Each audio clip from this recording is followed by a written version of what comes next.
Hello and welcome everyone. आज DMD series की third video है। इससे पहले दो वीडियोस में हमने रेशियो एंड प्रोपोर्शन के 10-10 सवाल देखे थे 10 मिनट में कैसे करने, ठीक है। And I am glad to know कि वो सब लोगों को बहुत पसंद आया।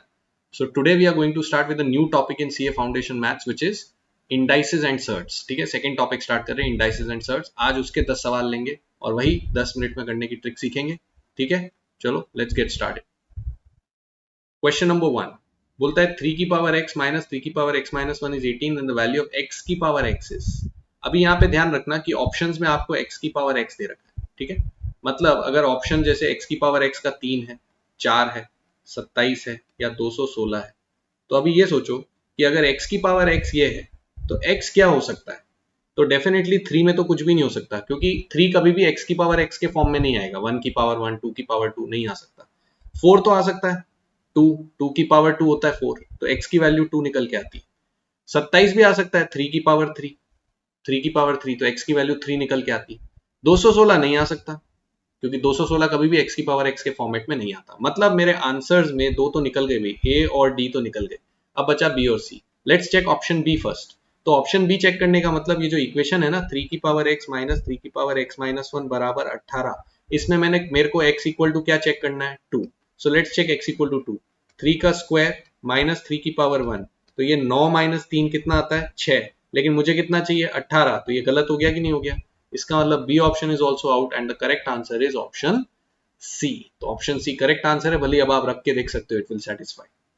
तो ये बहुत ही इजी तरीका है इस इक्वेशन को सॉल्व करने का, ठीक है। अब भले ही उसने मेरे से x की पावर x पूछा, लेकिन मैंने उससे x निकाल के ऑप्शन चेक कर दिया। Let's go to question number 2।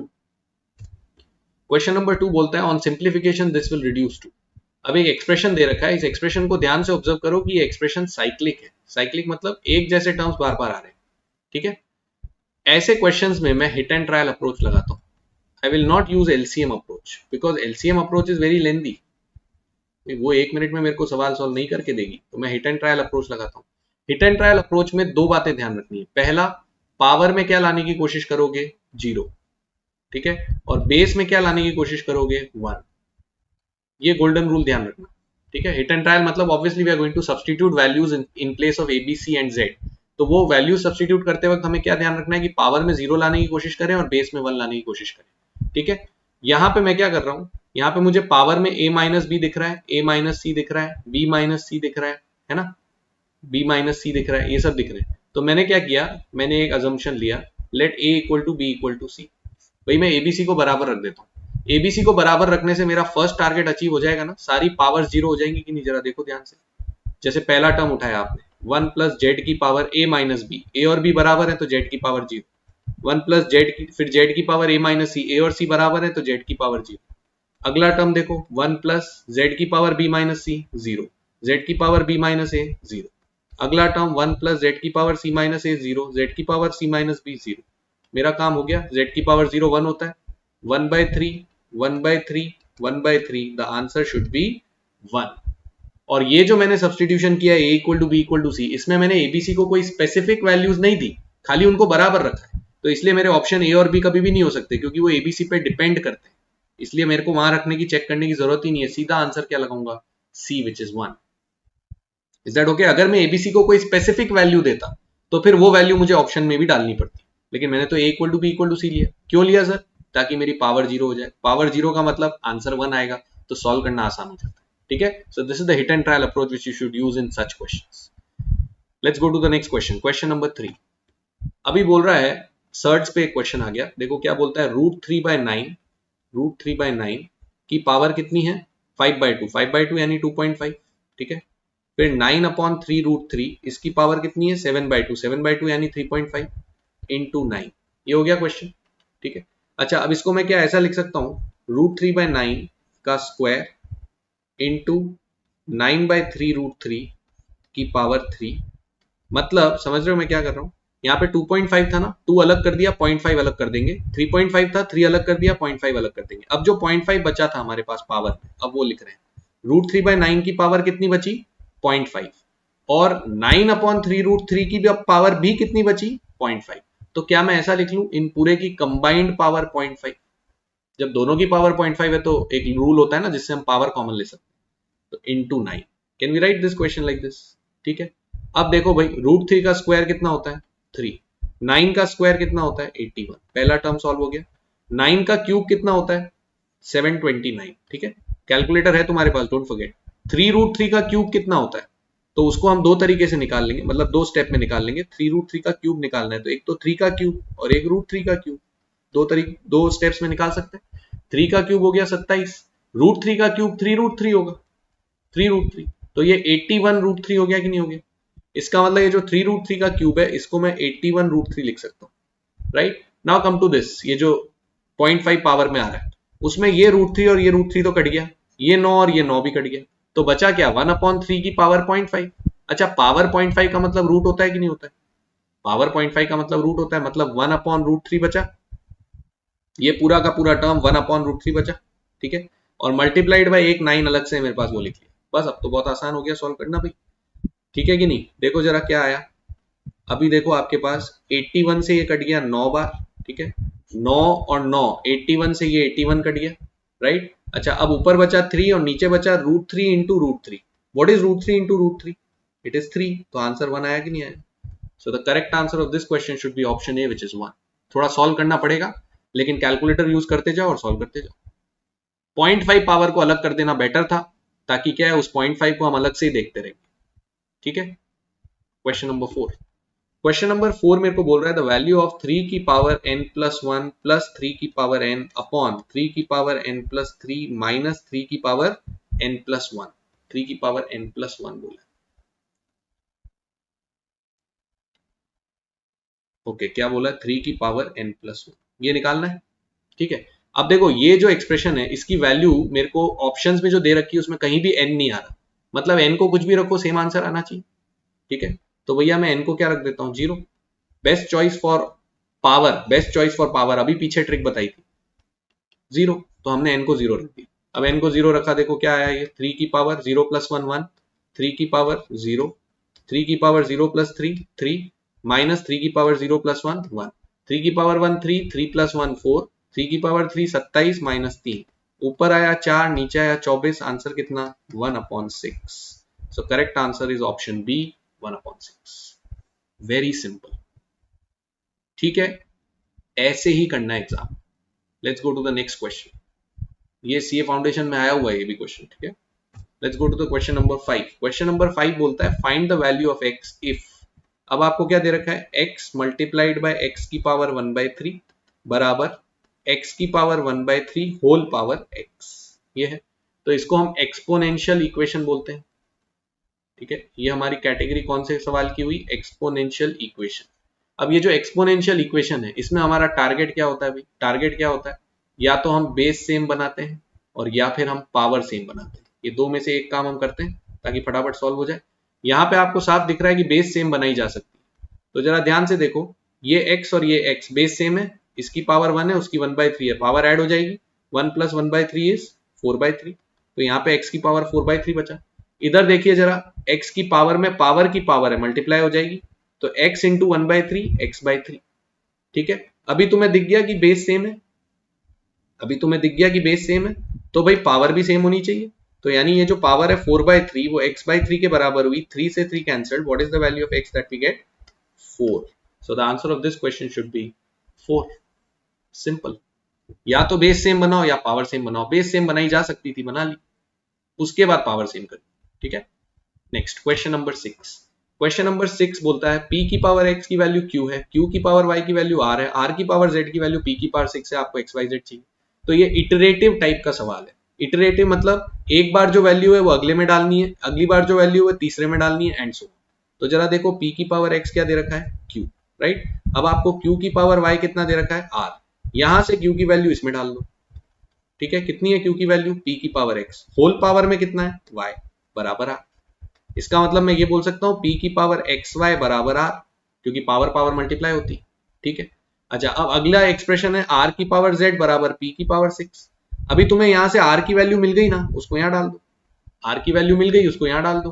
क्या है r की वैल्यू, p की पावर xy, होल पावर में कौन है भाई z बराबर p की पावर 6, ठीक है। पावर पावर फिर मल्टीप्लाई, तो ये xyz बराबर p की पावर 6 आ गया कि नहीं आ गया भाई, बेस सेम दिख गई, बेस सेम है तो पावर भी सेम होगी, तो XYZ बराबर कितना हुआ 6, यही उसने पूछा XYZ कितना है। So my correct answer is option D which is 6।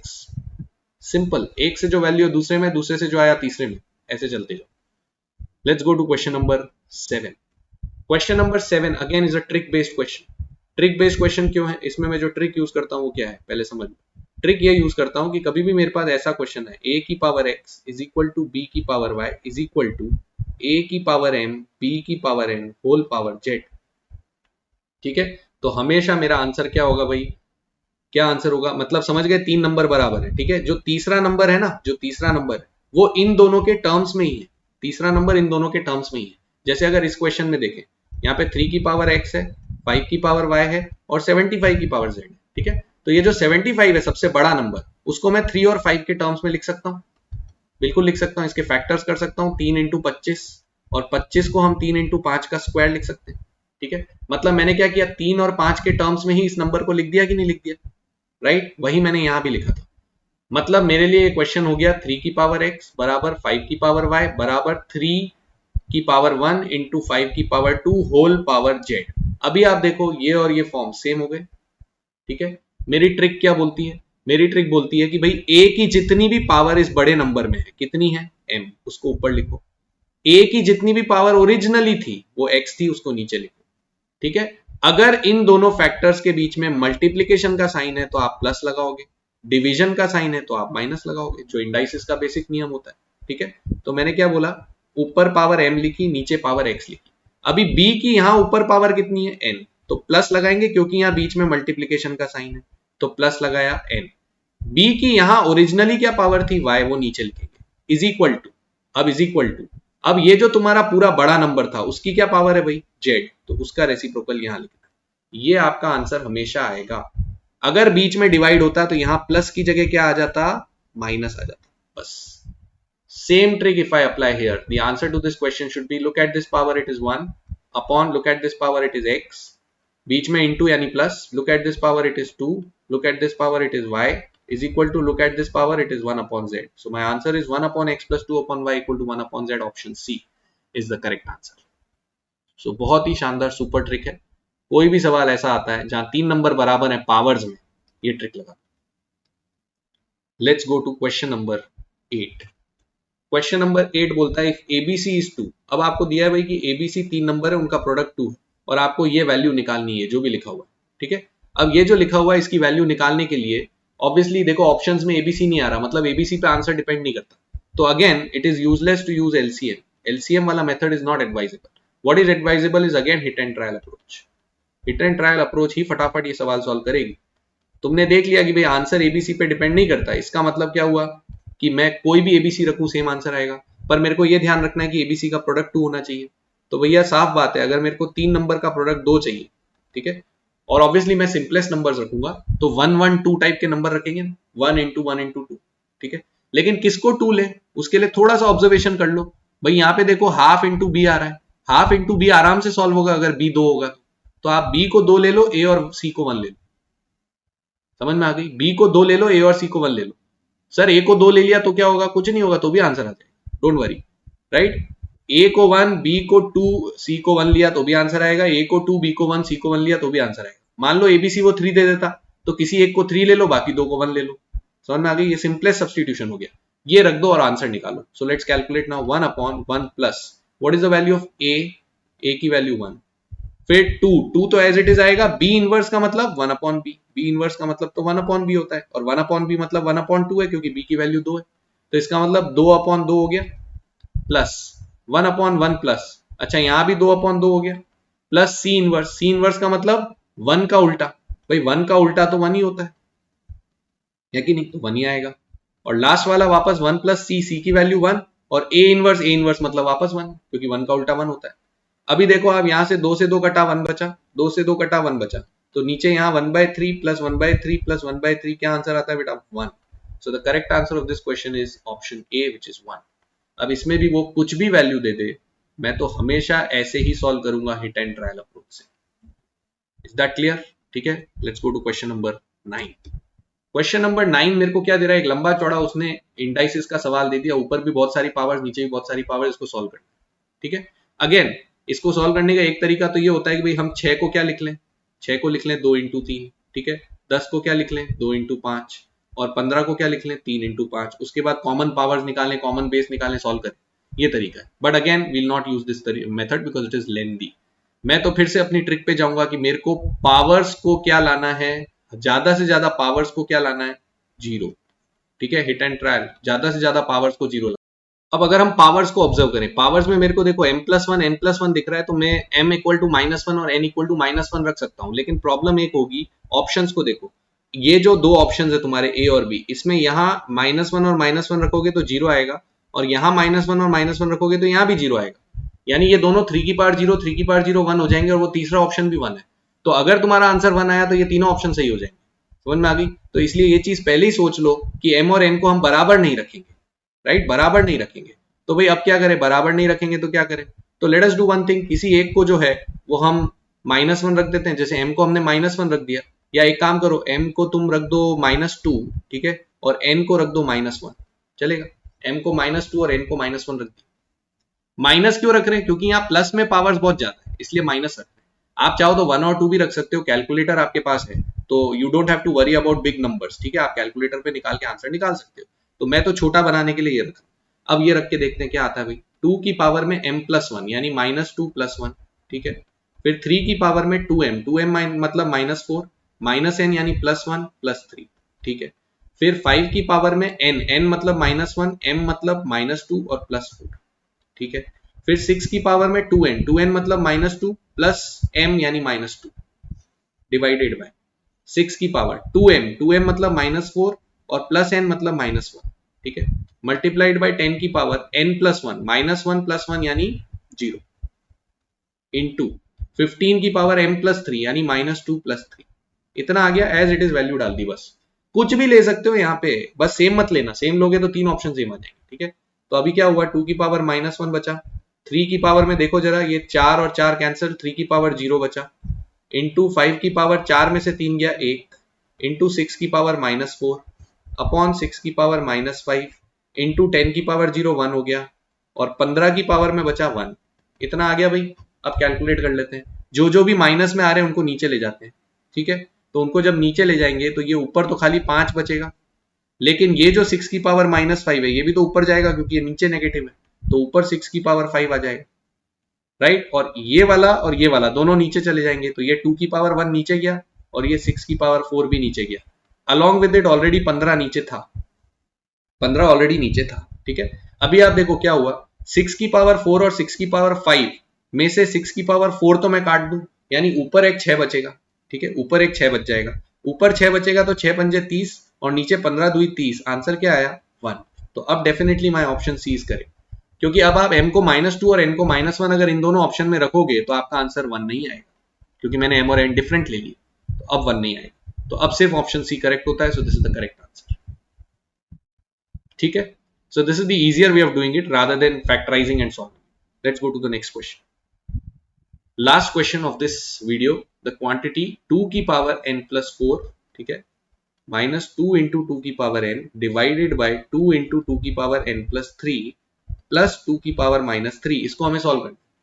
अभी वापस मैं तो हिट एंड ट्रायल अप्रोच लगाने वाला हूँ, फिर से हिट एंड ट्रायल अप्रोच लगाऊंगा, मैं इसको पूरा सॉल्व ही नहीं करूंगा, मैं बोलूंगा कि भाई n को कुछ सब्सटीट्यूट कर देते हैं जिससे कि हमें मैक्सिमम पावर में 0 मिल जाए, तो हम अगर n को 0 रख देते हैं, स्मॉलेस्ट वैल्यू जो हमारे दिमाग में आती है 0 रखते हैं। आप चाहो तो -4 भी रख सकते हो, अगर आप चाहो इसको 0 बना दे, आप चाहो तो -3 भी रख सकते हो इसको 0 बनाना, ठीक है। मैंने अभी n को 0 रखा to keep the number small, तो n को 0 रखने पे मेरे पास क्या आता है, लेट्स सी, 2 की पावर 4 माइनस 2 इंटू 2 की पावर 0 विच इज 1, ठीक है, अपॉन 2 इंटू 2 की power 0 plus 3 which is 3, plus what is 2 की पावर -3, 2 की पावर -3 को क्या लिख सकते हैं, 1 अपॉन 2 की पावर 3, है कि नहीं, तो इसको हमने लिख लिया 1 अपॉन 2 की पावर 3, पावर नेगेटिव थी तो उल्टा कर दिया। अच्छा, अब इधर कितना आया 16 माइनस 2, इधर कितना आया 2 इंटू 8 16, इधर कितना आया 1 अपॉन 8, 16 माइनस 2 यानी 14, 14 अपॉन 16 प्लस 1 अपॉन 8, 14 अपॉन 16 यानी 7 अपॉन 8 प्लस 1 अपॉन 8, क्या आंसर आया 1। अब आप देखो किसी भी ऑप्शन में अगर आप n को वो रखो जो आपने माना है जो कि 0 है, n को 0 रखो, तो जैसे यहाँ पे n को 0 रखा तो 2 आंसर आता है, यहाँ पे n को 0 रखा तो 9/8 -1 यानी 1/8 आंसर आता है, यहाँ पे n को 0 रखा तो -2 + 1/8 यानी -15/8 आंसर आता है। तो किसी से भी 1 नहीं आ रहा, इसलिए मेरा आंसर डी हो गया। चेक करना जरूरी है, हो सकता है किसी ऑप्शन से 1 आ रहा, तो फिर क्या करेंगे, फिर n को कोई दूसरी वैल्यू देनी पड़ेगी, उन दो ऑप्शंस में n को कोई और वैल्यू देनी पड़ेगी। बाकी अभी तो सीधा आंसर 1 हो गया, क्योंकि और किसी भी ऑप्शन से 1 आंसर नहीं। Is that okay? So this is the easier way of solving these questions. तो आई होप ये पसंद आया हो तुमको और तुमने फॉलो किया हो, जो जो भी ट्रिक समझाई उनको ध्यान से समझना, ठीक है। अगले वीडियो में वापस से इंडाइसिस एंड सर्ट्स के 10 क्वेश्चन करेंगे 10 मिनट में। So get ready for it, तब तक प्रैक्टिस करते रहो, keep learning and see you in the next video. Like कर देना, अगर वीडियो पसंद आया तो प्लीज लाइक कर देना। चलो then, okay, see you in the next video, bye.